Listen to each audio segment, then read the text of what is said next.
En Clave Familia a través de Canal B, donde comienza la vida y donde nunca termina el amor. Hoy día tenemos un programa muy especial con invitados especiales. Él es director de Iberoamérica del Population Research Institute, Instituto de Investigación de Población, y ella es directora de la Asociación Origen, Vanguardia y Cambio Cultural. ¿Cómo estás, Juliana? ¿Qué tal, Daniel? Muy bien, muchas ¿Cómo gracias estás, Carlos? por la invitación. Muy bien, Daniel, muchas gracias por la invitación. Bueno, muy contento. Ustedes ya han estado en Clave Familia en varias ocasiones. Caseritos. Y yo muy contento de tenerlos aquí, es un honor, de verdad. Y bueno, yo tengo una perspectiva con respecto a lo que la familia y las personas tienen que hacer de cara a la política y a los eventos coyunturales, digamos, ¿no? Dado que la política y las leyes afectan a las familias, yo creo que de un tiempo a esta parte, nosotros como padres de familia, tenemos que estar un poco más atentos, ¿no? Como que hay mucha distracción de nuestra parte. Quiero empezar con Juliana justamente preguntándole por qué deberíamos de estar atentos a lo que pasa, no solamente en nuestro país, sino a nivel mundial, a propósito de que educamos hijos. Porque existe una agenda internacional y no es algo conspiranoico y no es algo que nos estemos inventando, sino a nivel, digamos, global, por ponerle un término, hay una corriente ideológica bien marcada que se impulsa a través de distintos mecanismos, a través de la política, a través de la educación, y que busca hacer precisamente un cambio cultural. Y el cambio cultural no cae en la nada, no cae en el jardín o en una burbuja, cae en personas concretas, y esas personas concretas somos nosotros y nuestros hijos. Y claro, cuando uno habla de cambios culturales, de procesos políticos, ¿no? De lo que busca una ley o que busca una agenda en general, busca cambiar los valores, ¿no? Busca deconstruir, como usan ellos el término, para construir.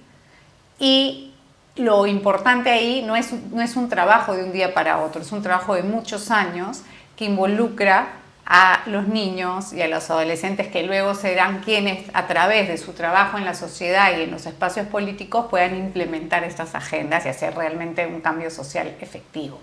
O sea, estamos hablando de la manera como uno vive. La manera como uno vive, y uno piensa, hoy lo que sucede mucho con los padres es que piensan que la política o el mundo político, político duro, decir, ¿no? Porque todo en la sociedad hay muchos espacios políticos, pero digamos, lo que viene a ser el poder ejecutivo, el legislativo, vive en una burbuja totalmente alejada de nosotros. Pero ellos, todo lo que hacen impacta en nuestra vida como ciudadanos y por tanto en nuestra vida familiar. Y claro, recién hoy que hay esta agenda que te mencionaba muy marcada para debilitar a la familia, ¿no? La familia es el espacio, este espacio donde se transmiten los valores, se transmiten las tradiciones, el amor a la patria, a la religión, el amor a Dios, etc. Hay que romper este espacio. Mucha gente recién se da cuenta de esto cuando tienen ya el monstruo sentado en su casa. Cuando ya se dieron cuenta que en el colegio de su hijo hay un libro, ¿no? Con algún contenido malo, o cuando se dan cuenta que de repente todos, la generación de sus hijas, ¿no? Están pañuelo verde, pro aborto, y tú dices, oye, ¿en qué momento? Si yo nunca les he hablado de eso en mi casa, yo he ido a misa todos los domingos, voy al culto, no sé, en mi casa nadie habla de estos temas. Es que precisamente porque como nadie habla de estos temas, afuera sí les hablan de estos temas. Y ahí es donde las familias y los padres se dan cuenta que tienen que haberse involucrado en lo político para poder educar. Perfecto, de verdad que me has dejado así hasta con algunas cosas que me preocupan, ¿no? Y digo, si algún papá pasa por aquí en Clave Familia y dice, oye, pero ¿qué? ¿De verdad está pasando eso? ¿De verdad está ocurriendo eso? Y no, yo estoy en otra cosa. Ahora, a propósito de lo que decías tú, Juliana, quiero pasar a Carlos a preguntarle.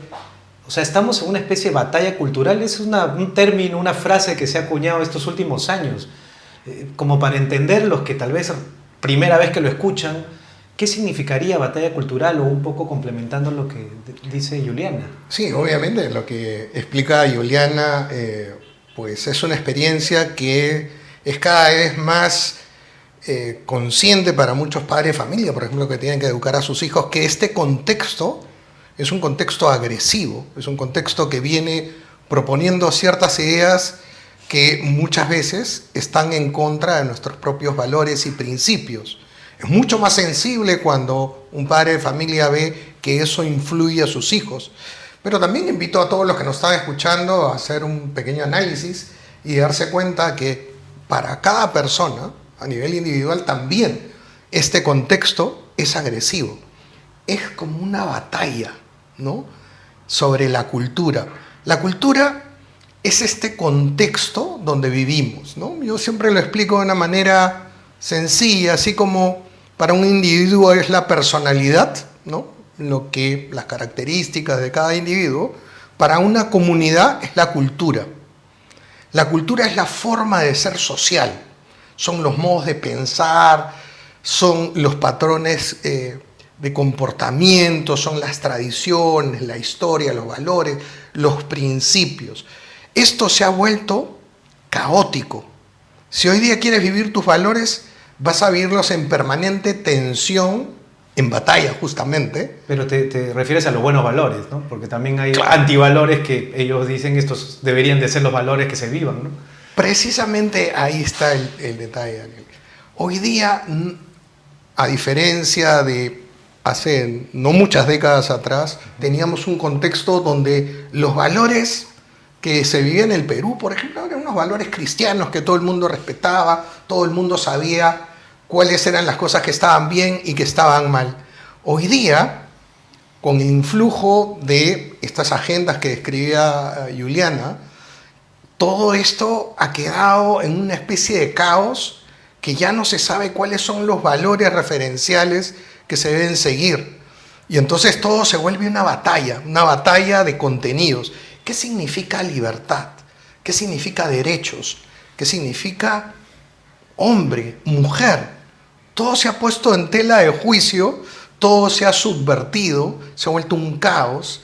Y entonces, si hoy día queremos vivir en una sociedad estable, que respete la vida, la familia, la libertad, la identidad, tanto personal como nacional, hoy día tenemos que entrar en batalla, porque va a haber otras fuerzas que van a estar contrariamente a eso, ¿no?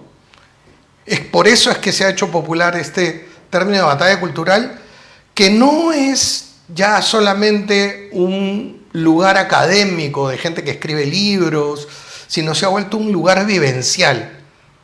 En las familias, por ejemplo, uno lo vive cotidianamente cuando sus hijos ven que están trayendo ideas que pueden atentar contra su dignidad, contra su salud, contra su futuro.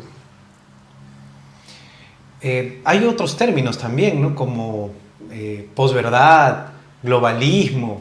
Hay varias cosas que se han estado hablando en estos años. Creo que hay un poquito más de, digamos, de conocimiento acerca de estos temas y eso me parece bonito, ¿no?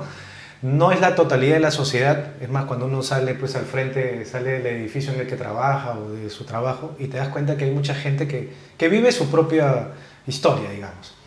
Pero que hay un grupo de personas que están un poco más enteradas y que están haciendo un trabajo, digamos, de difusión acerca de lo que viene ocurriendo. Es como una especie de paladines de los valores, ¿no? Una cosa así.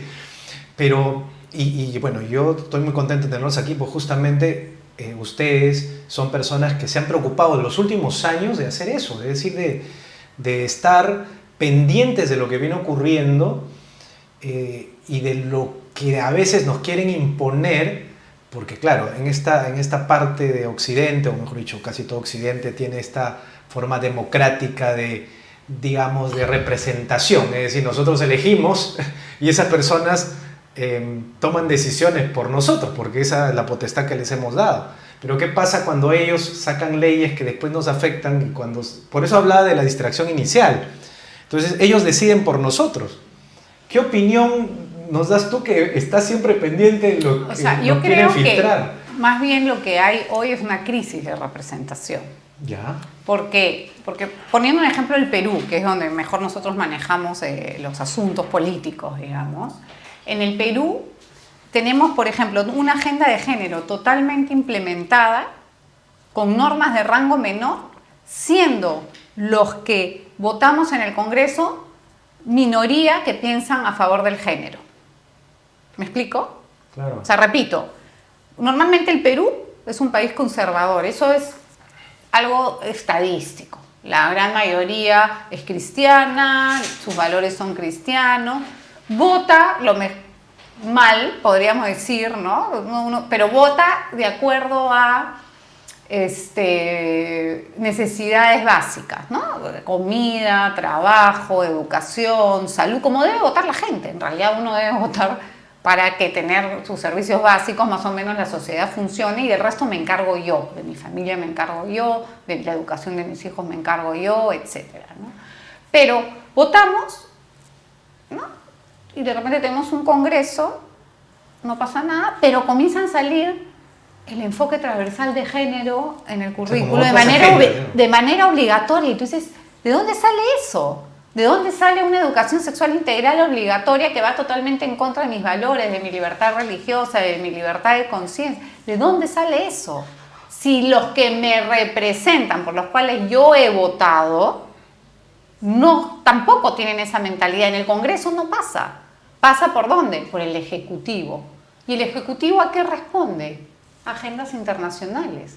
En el Perú, el Ejecutivo se mueve mucho por la cooperación internacional, las ONGs, los compromisos que adquiere el Ejecutivo, por ejemplo, con las Naciones Unidas. O sea que con una firma de una autoridad totalmente. Se empeña toda Nosotros la hemos publicado sociedad. el libro Agenda 2030 en el Perú, Desarrollo Sostenible o Rendición de Soberanía, donde hacemos un análisis, creo que bastante claro, sobre la firma del documento del marco de cooperación que ha firmado en el 2021 el Perú con la ONU, que nos va a regir hasta el 2026 los planes de desarrollo. O sea, tú dices, ¿y qué hace eso? ¿Y qué hace ese documento? Ese documento le da a la ONU el mismo rango de decisión que nuestros funcionarios públicos en el Ejecutivo. O sea, cada vez que vamos a votar no necesariamente ya es como Entonces, por eso te digo, hay una crisis de representación, porque los que toman las decisiones finales no son los que nosotros hemos escogido. Nadie ha votado aquí en el Perú por los funcionarios de la ONU que hacen la agenda y que luego, ¿no?, el Perú firma este marco de cooperación con ellas, y no solamente eso, sino que en noviembre del 2023 se publica finalmente, después de 7 años, el Plan Estratégico de Desarrollo Nacional Perú al 2050, que nos va a regir los planes de desarrollo por el 2025, hasta el 2050, perdón, por 25 años. Y ese plan de desarrollo que afecta todos los ámbitos públicos y también pretende que afecten los privados, ¿no? El mismo presidente del CEPLAN, que es el órgano rector que ha hecho este plan, te dice que el 80% de nuestro plan estratégico de 25 años es la Agenda 2030. ¿Quién ha votado por eso? Entonces no es representación. Ya. No es representación, es globalismo. Globalismo, esa palabra también. Fíjense que hay que hacer esta precisión, ¿no? Vivimos en un mundo que cada vez más está más interconectado, y eso es bueno. O sea, vivimos, gracias a la comunicación, en una globalización, que es decir, comunicarse. Comunicarse, pues, es algo hasta neutro, es hasta bueno es comunicar. Y comercio, ¿no? Intercambio de comercio, todo, ¿no? La globalización. Comercio, comunicación, información, tecnología. Hay muchas cosas para comunicar que suelen ser buenas. Pero el globalismo, como todos los ismos, como todos los excesos, es cuando hay, lo que estaba explicando Viviana, una agenda que se impone a todos los países y que hace que los países simplemente sean un vehículo de implementación, no de soberanía, no de decisión. Entonces el globalismo... Eso es súper peligroso, ¿no? Claro, porque nadie ha votado por eso. Nadie ha decidido eso. La misma palabra agenda de la Agenda 2030, la agenda, y esto es lo que hemos desarrollado en el Instituto de Investigación de Población, una investigación de más de 10 años sobre el concepto de agenda política y los procesos de modelación de agenda. Agenda finalmente es un marco mental que te impone una serie de criterios para darle relevancia a ciertos temas. Y eso es lo que pasa con la Agenda 2030. la Agenda 2030 tiene 17 objetivos de desarrollo sostenible. Tiene 169 metas. ¿Quién decidió eso? Decidió un grupito minúsculo de funcionarios de la ONU, y luego esos objetivos que ellos decidieron se aplican de igual manera en Perú, en Argentina, en Chile, en Colombia, en todos los países. En Noruega. En Noruega, en todas las No tiene realidades. mucho sentido en realidad. No debería tener mucho sentido. Es un contrasentido, y peor aún, porque son objetivos tipos hechos como Carta a Papá Noel, hambre cero, educación de calidad. Pero entiendo ¿no? que todos los países quieren eso, no, no es necesario que tengan que imponerlo. Así ¿Cuál es. sería el peligro? Porque alguien podría preguntarse, pero claro, hay muchas instituciones que yo he visto que promueven bastante la Agenda 2030 y la tienen como, digamos, consigna y gente seria. Entonces, cuéntame un poquito qué hay detrás entonces. El peligro no son los objetivos en sí, sino quién te los impone. El hecho de que el Perú o cualquier otro país, Noruega, cualquier otro país, reconozca que los planes de desarrollo se tienen que hacer en función de esa agenda, con ese número arbitrario, caprichoso. ¿Por qué hay 17? ¿Por qué no 5? ¿Por qué no 10? ¿Por qué no 30? ¿Y por qué eso si no otros? ¿Por qué esos y no otros? ¿Por qué esos temas y no otros? Genera una imposición, una jerarquía. Ellos son los que saben y nuestros países no saben. ¿Quiénes son los que tienen la última palabra para decir qué es lo bueno y qué es lo malo con respecto al desarrollo y al futuro de los países? Al hacer una agenda que reconocemos que ellos la han planteado, es que son ellos y no nosotros. Fíjate lo contrario a lo que es las constituciones de nuestro país. Es decir, el acuerdo general que hemos hecho todos los ciudadanos en determinadas comunidades. Nosotros queremos ser gobernados así. Nuestra constitución es distinta a la constitución del país vecino. Nosotros queremos esto, queremos lo otro y queremos lo demás acá. Cuando nos imponen una agenda de afuera, con ese paquete de marco mental que es una agenda, nos están diciendo que nuestras constituciones ya no valen.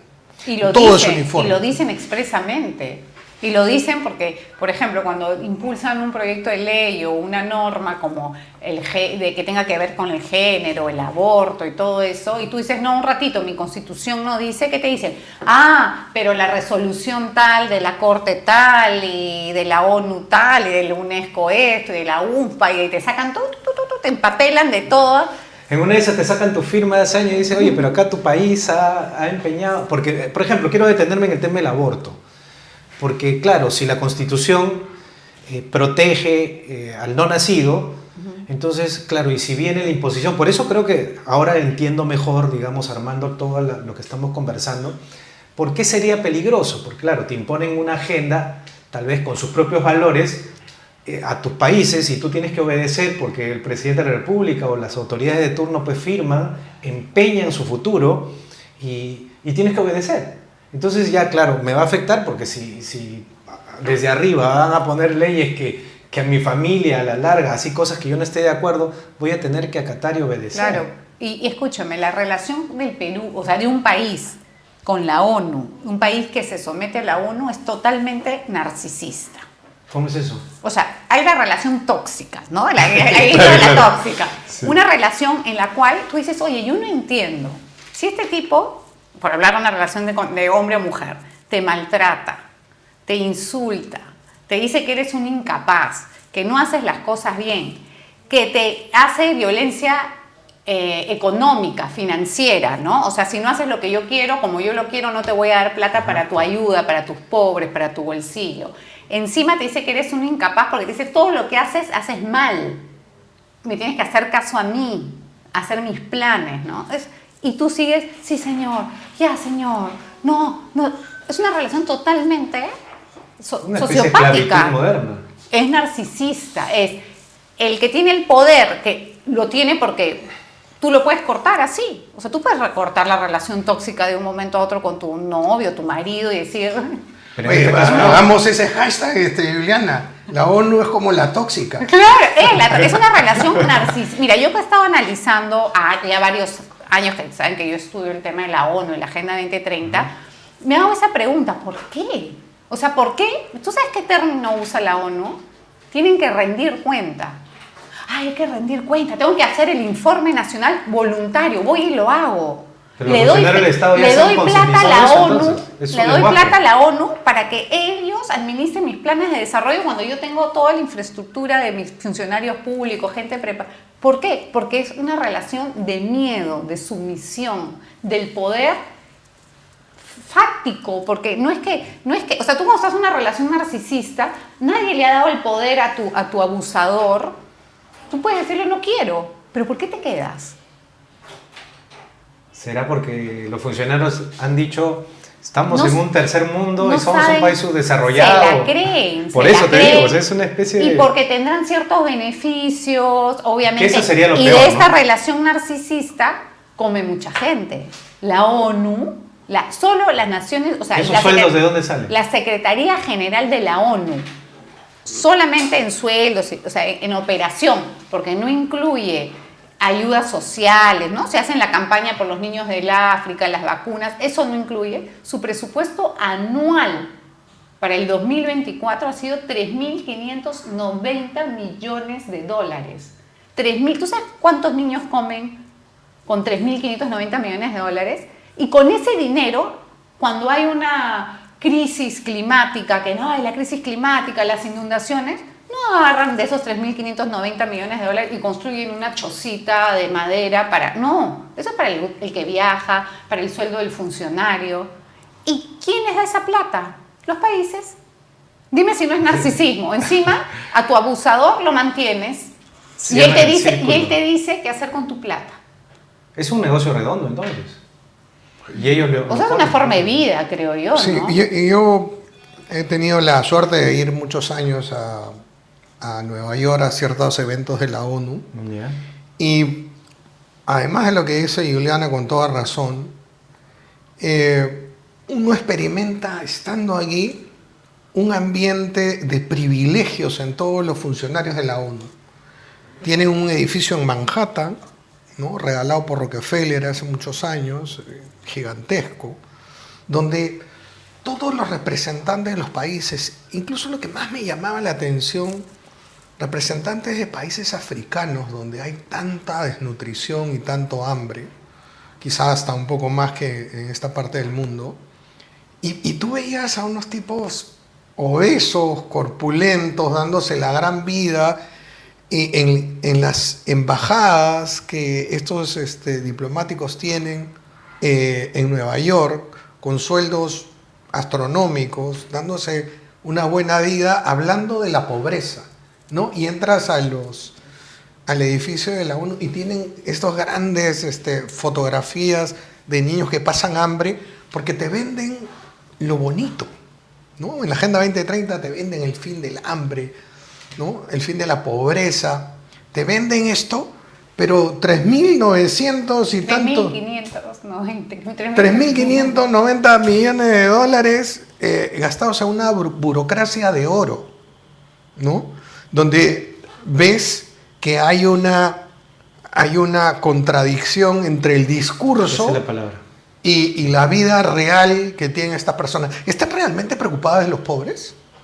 O sea... No, tal vez lo han dicho claro, ¿no? ¿Tú sabes lo que dice en la página de la ONU cuando hablan de este presupuesto? Sale un funcionario, así haciéndose el graciosito, porque sale de una manera bien lúdica, y te dice, el presupuesto de la ONU es de 3.590 millones de dólares. Pero un ratito, suena mucho.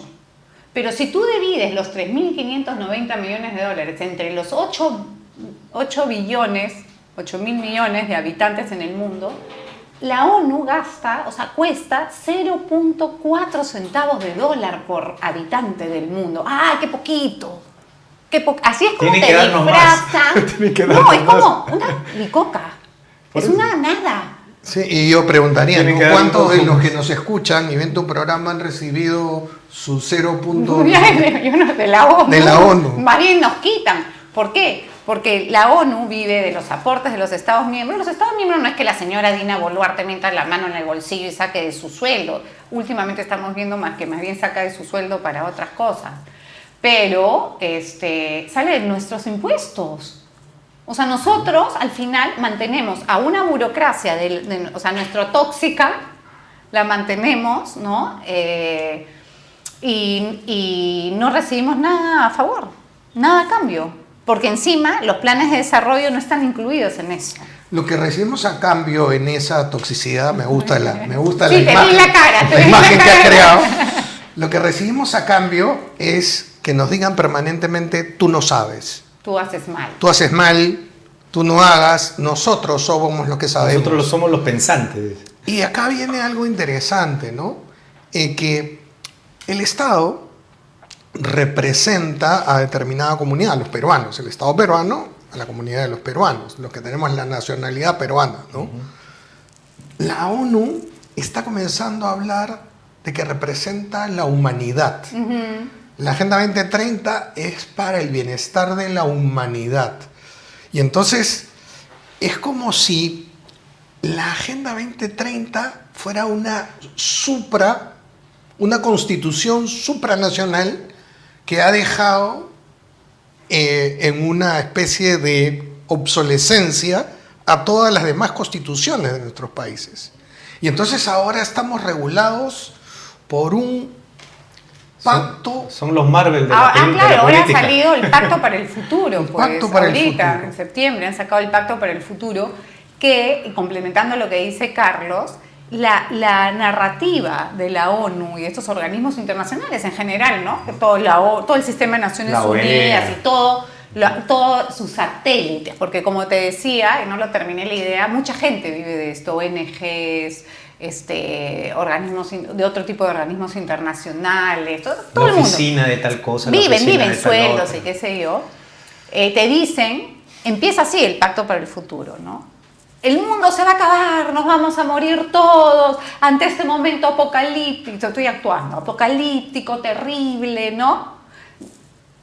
Nos vamos a morir si no hacemos algo al respecto, todos moriremos. Pero eso Los para más asustar pobres, a los lo más dicen, jóvenes pero un también. ratito, no se preocupen, porque ante este mundo apocalíptico llego yo, el Mesías, la ONU, Los superhéroes. que si tú me das más plata y más poder, gobernanza, yo voy a solucionar los problemas que tú no puedes. Y es tan narcisista la relación que ellos mismos te dicen, sí, no han funcionado en el Pacto para el Futuro, la Agenda 2030, hemos retrocedido inclusive a índices menores que los que teníamos en el 2015 cuando se lanza la Agenda, ¿no? 2030. Pero eso es porque tú, o sea, yo hice la agenda, yo te dije qué hacer, pero tú lo hiciste mal, tú eres el culpable, por tanto me tienes que dar a mí más poder, más dinero para yo arreglarte la vida a ti ineficiente. Bueno, así como hay personas aquí en el Perú como ustedes, y por eso al principio del programa les decía que estoy muy contento, es un honor que estén aquí, para salir digamos, de la ignorancia en muchos temas, ¿no? También hay personas que internacionalmente están haciendo esto que tú explicabas muy bien, que es la batalla cultural, ¿no? Personas, digamos, que de alguna manera son referentes internacionales. Creo que uno de los grandes referentes es alguien que se llama Agustín Laje. Sí, ¿cierto? claro. Él hace un par de años escribió La batalla cultural para explicarnos esta dinámica que hablábamos de cómo todos los contenidos a nivel del contexto social, comunitario, habían entrado en este caos y cómo poder hacer para que los valores que nosotros portamos puedan ser predominantes en determinado contexto. Después escribió La generación idiota, ¿no? Que explicaba un poquito cómo el mundo se estaba volviendo adolescéntrico, decía él, independientemente de la edad de las personas, y no terminaba de madurar en varios sentidos, no solo personal, sino también social y político, ¿no? Porque la madurez es la capacidad de poder hacer algo por el otro, procurarle el bien al otro. Fíjate, los niños siempre piensan que el mundo está en función de ellos, ¿no? La inmadurez es eso, es un egocentrismo exaltado. Y la madurez del adulto es la capacidad de poderse entregar al otro y hasta el sacrificio. La adolescencia es ese periodo en que ni eres niño ni terminas de ser adulto y el mundo se había vuelto en esta especie de indefinición. Pero ayer precisamente, el día 15 de octubre, se lanzó el último libro de Agustín Laje que se llama Globalismo. Acá está. Y mira, lo han traído. Con Juliana hemos organizado estos últimos años la gira de presentación de todos los libros de Agustín. Enséñalo ahí en la cámara, porque puede ser que no me crean que tienes ahí el libro y tenemos original. Tenemos el gusto y el placer ahora de poder presentarlo en tu programa y obsequiarte este ejemplar de Globalismo. Gracias.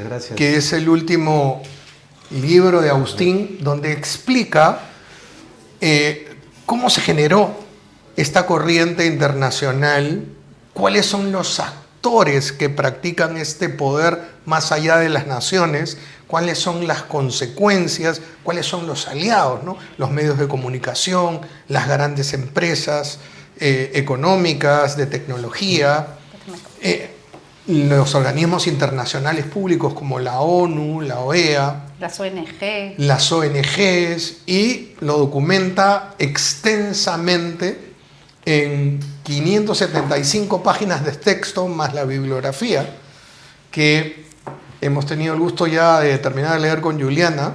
Ah, sí, a ver, dame una... Podemos darte hasta la guía de lectura. Dame una chiquita. Lo que pasa es, Carlos explica, porque si no vamos a pensar que hemos pirateado. Como nosotros somos los organizadores del evento y hemos también comprado los libros para poder entregarlos junto con ¿no? las entradas, nos dieron el acceso a la lectura del libro digital. Entonces hemos podido leerlo, tú también hemos leído las 600 páginas, y creo que la gran virtud que tiene este libro es que logra muy bien sustentado contar la historia del globalismo desde los orígenes, que no es los años 60, sino se va desde históricamente, ¿no?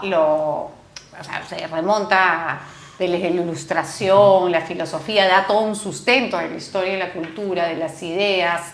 Entonces, una persona que quiere entender realmente de dónde viene el globalismo, cómo, ¿no? se viene funcionando, quiénes son los principales actores y cómo va impactando lo que tú hacías la pregunta al comienzo en tu vida diaria, este libro creo que logra el objetivo de poder, de una sola lectura, tener mapeado, por lo menos en mi caso, que yo estudio el tema del globalismo, sí he sacado muchísima información que no tenía a mano, cifras, o sea, de verdad está impecable el libro. Y hay un capítulo muy importante, que es el capítulo 7, el último, que se llama La Hora de los Patriotas. Porque además de describir al oso, también hay un capítulo para dar pautas de cómo cazarlo y saber qué hacer con la piel, ¿no? O sea, hay una propuesta en positivo, en proactivo, en el último capítulo. La Hora de los Patriotas es la hora de que ciudadanos, por amor a nuestra historia, a nuestros antepasados y a todo lo que hemos recibido cada uno, por ejemplo los peruanos, ¿no? En esta cultura que nos enorgullece, ¿qué es lo que debemos hacerla para protegerlo del globalismo, ¿no? de esta movimiento político que quiere anular a los estados soberanos particulares? Y entonces la Hora de los Patriotas es un llamado a la acción, es un llamado a unirnos, a limar ciertas pequeñas diferencias que hay entre grupos conservadores, pro libertad, grupos nacionalistas, y formar un movimiento más grande que enfrente a estas fuerzas globalistas que se están apropiando de nuestros estados. Y que son muy poderosos. Es que ese ¿no? es un problema de lo que menciona Carlos, que por ejemplo, ¿no? No todos somos iguales ni todos pensamos igual.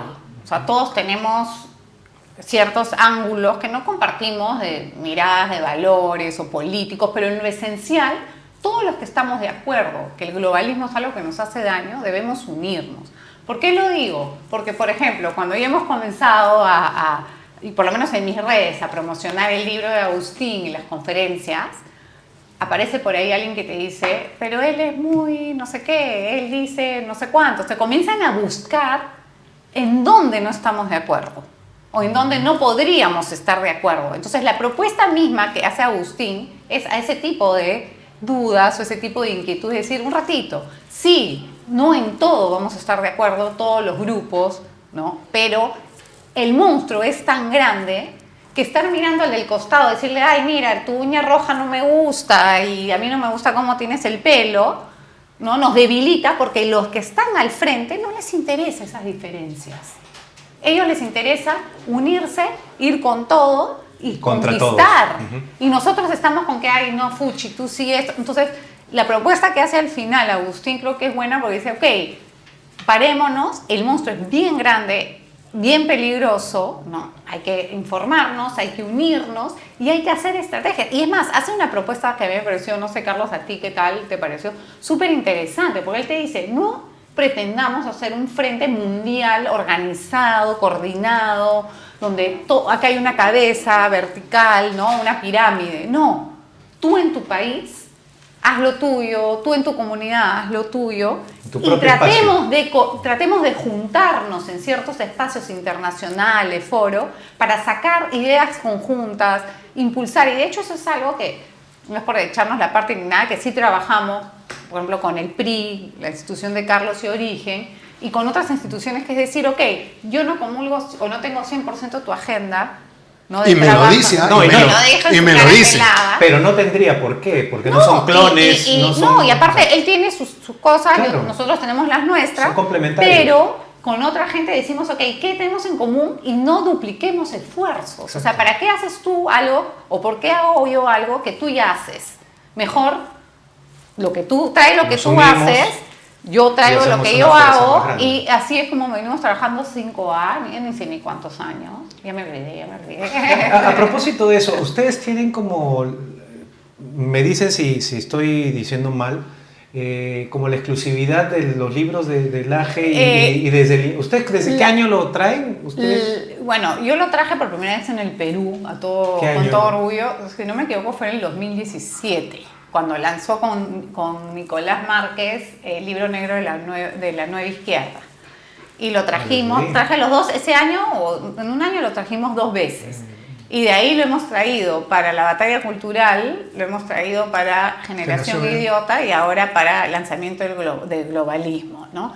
Y el libro no es exclusivo, lo pueden comprar en cualquier librería que la venda, inclusive en Amazon. Lo que sí es exclusivo es que si quieren una firma y foto, sí es en nuestro evento. A ver, cuéntame de ese evento, porque me quedo con esa parte que tú dices, buscar esos espacios donde podamos reunirnos, sí. No importa si pensamos idéntico o no, que eso no va a pasar. Entonces, están organizando un evento donde puede ser un espacio. 3 eventos. Cuéntame eso, de ese evento. Estamos en Arequipa el 28 de noviembre en una conferencia a las 7 de la noche. ¿28 de noviembre qué día cae?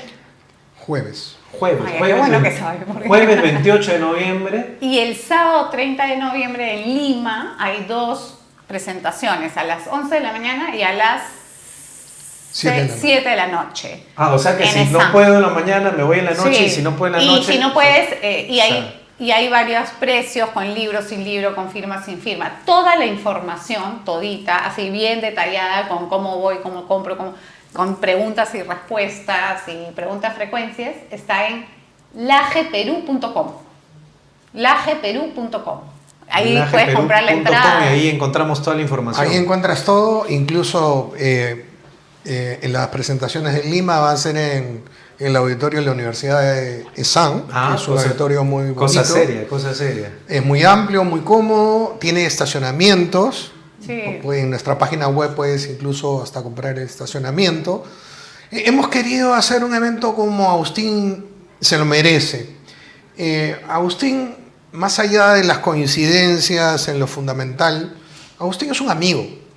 Sí, claro. Agustín es un tipo muy valioso que lo conocemos ya por efectos del trabajo que hacemos, pero también hemos conocido a la persona. Es un tipo humilde, es un tipo muy sencillo. O sea, su pensamiento es bastante profundo, pero su aproximación a las personas es espectacular. Es tan genialmente original en su pensamiento como empático con todas las personas con las que interactúa. Nosotros lo hemos visto en los años pasados firmar 7 horas libros.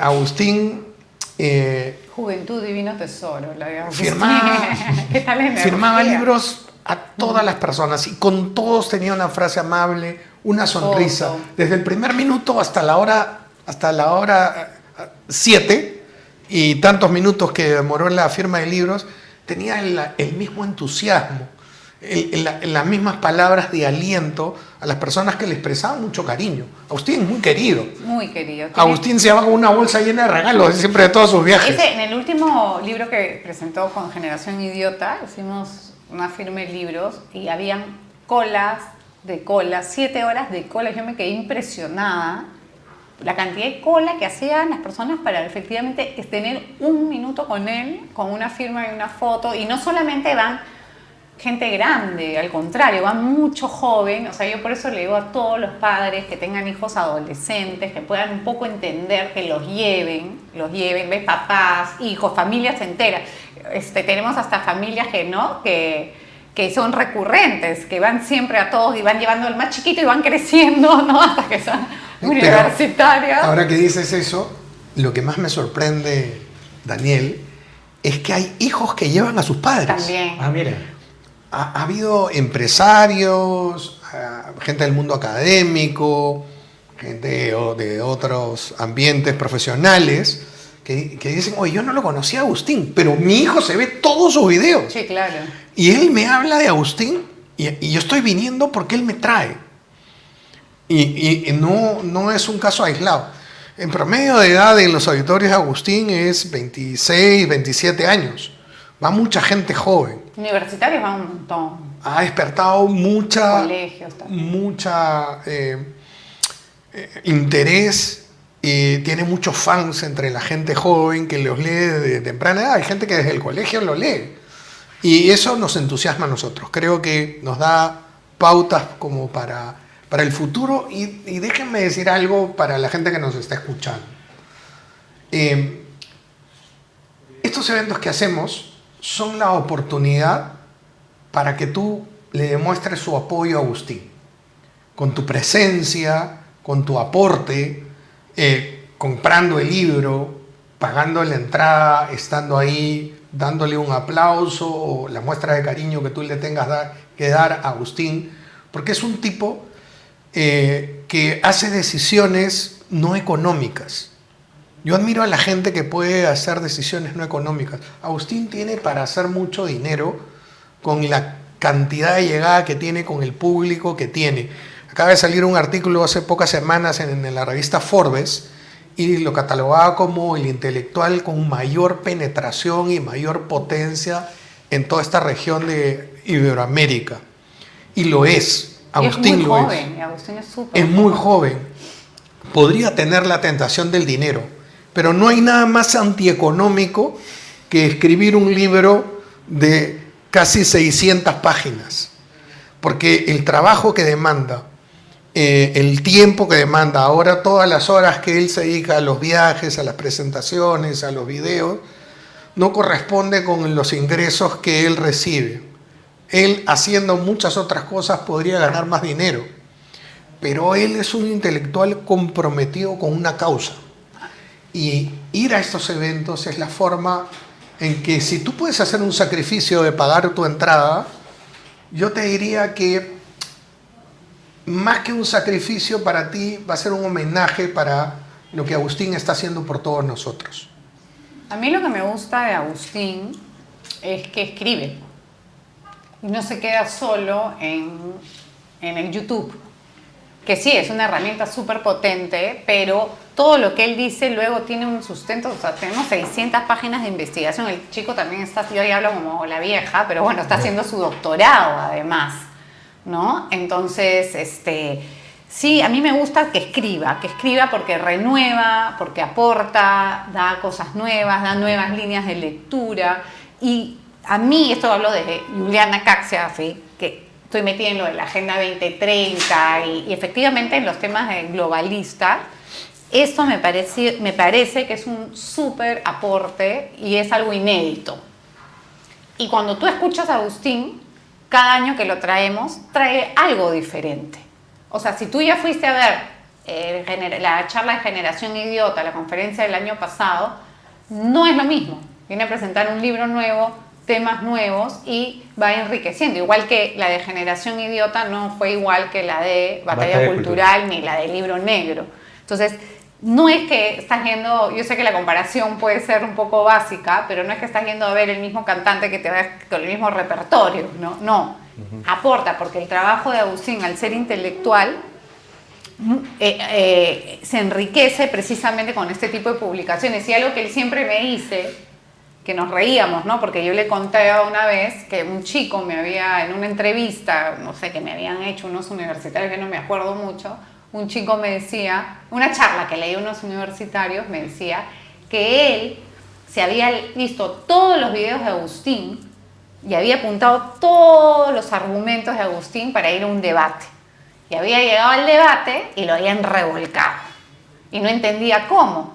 Entonces yo le decía, si tú quieres ser como Agustín, no tienes que ver los videos de Agustín. Tienes que leer primero a Agustín y luego lo que lee Agustín.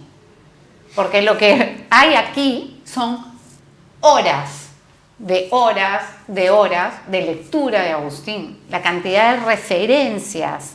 O sea, ya no sé ni cuántos pies de páginas tiene, complementando. O sea, tú puedes quedarte leyendo capítulo por separado, porque cada capítulo es 100 hojas y por lo menos puede ser un libro completo.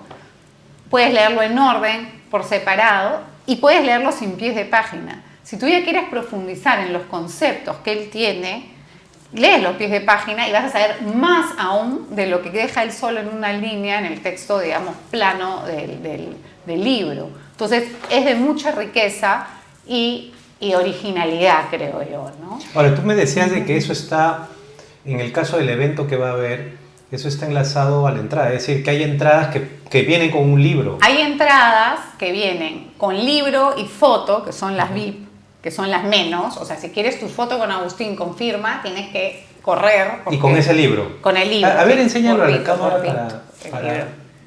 Ese es el libro. ¿Cómo podría un padre de familia acceder a ese libro y ir al evento? ¿Hay esa forma? Sí, mira. ¿Nos explicas? Es más, hay VIP que compras tu libro, vas adelante, te firma tu foto, ¿no?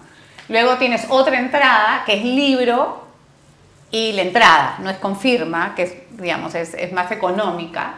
Y luego, si vas a ir con una familia más grande, que es lo que sucede, te dicen, ya, pero yo quiero, somos 5, pero quiero solo un libro. Compra general, que es la más económica, con toda tu familia, y luego compras el libro el día del evento. Hay una cosa importante, que es un auditorio donde se ve bien. O sea, puedes ir, no se preocupen de ir adelante. Sí, ir adelante te da el beneficio de poder firmar el libro, porque claro, con la cantidad de gente que hay, no todos van a poder firmar su libro. Y tomarte una foto, que eso es un lógico, dato importante, es algo claro. obvio, ¿no? Cada evento es muy numeroso y no da, y en el mismo día no da. No sería factible pero operativamente. Hemos cogido, como decía Carlos, un local donde se ve bien, hay pantallas gigantes, o sea, vas a... Y a ver, tampoco es que pantallas gigantes vas a hacer en el Estadio Nacional, o sea, Agustín lo vas a ver porque es ahí, ¿no? Hemos pensado, en base a las experiencias que hemos tenido en los eventos anteriores, distintas posibilidades para que se adecúen a la forma en cómo quieres retribuirle a Agustín por todo lo que hace. Y entonces, claro, hay gente que nunca ha tenido la oportunidad de que le firmen un libro y tomarse una foto con él y quiere tener esa experiencia. Hemos puesto una entrada VIP. Hay otra gente que solamente quiere... Y yo les aseguro que los que quieren entrar y comprar el libro les va a salir mucho más económico comprarlo con nosotros, donde tiene la conferencia adicional de Agustín, que comprarlo en las librerías. Sí, es verdad. Le va a salir más barato. Y aquel que por alguna razón ya compró el libro, no quiere comprar el libro, solo quiere tener la conferencia, pues tenemos una entrada general que es mucho más económica. Estas posibilidades que habremos las pueden ver con detalle en la página web www.lageperú.com, lageperú.com, y ahí van a ver las diferentes posibilidades. Es muy fácil de comprar la entrada, le va a tomar 2 minutos poner sus datos, tener la entrada y separar su sitio. No se queden sin sitio. Nos ha pasado las veces pasadas que por qué no hice caso. Que se acabaron las entradas 3 semanas antes y teníamos el teléfono, oye, consígueme una entrada. No, estamos a tiempo, estamos a 6 semanas del evento y que ustedes puedan conseguir la entrada que más le apetezca, ¿no? Antes que se acabe, digo. Antes que se acaben las entradas VIP. Y los libros. Yo tengo que apurarme porque, claro, ustedes me han traído el libro, me han regalado, pero no me han regalado la entrada, así que tengo que apurarme para la entrada. Y para todos los amigos, aquí está pues el libro, ya pueden, como nos decían nuestros invitados, pueden adquirirlo con la entrada en lageperú.com. Así que todos los que todavía no han comprado su entrada o que recién se enteran de esto, ya saben, no podemos perdernos este contenido tan valioso. Sus palabras finales, mis estimados amigos.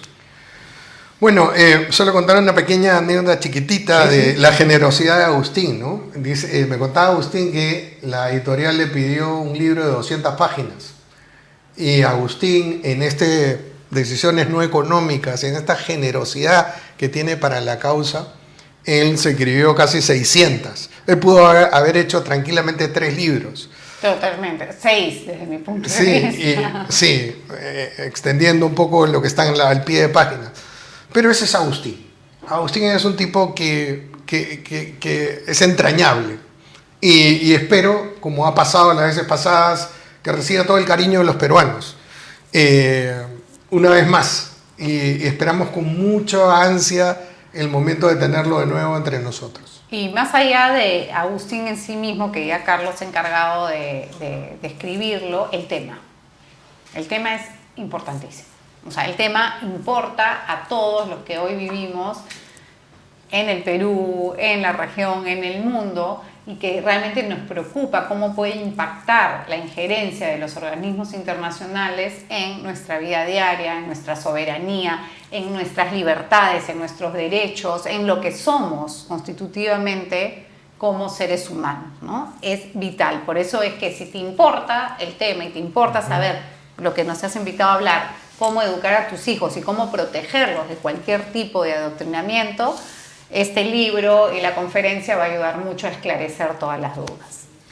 Bueno amigos, y aquí nosotros muy contentos de poder brindarles herramientas, recursos, ¿no? Porque muchos papás pueden necesitar, digo, yo quiero saber, yo quiero aprender, pero a veces no tenemos, digamos, el contenido a la mano. No nos podemos quejar, creo que esta es una oportunidad para conseguirnos el libro y leerlo y poder tener pues las herramientas oportunamente para educar a nuestros hijos.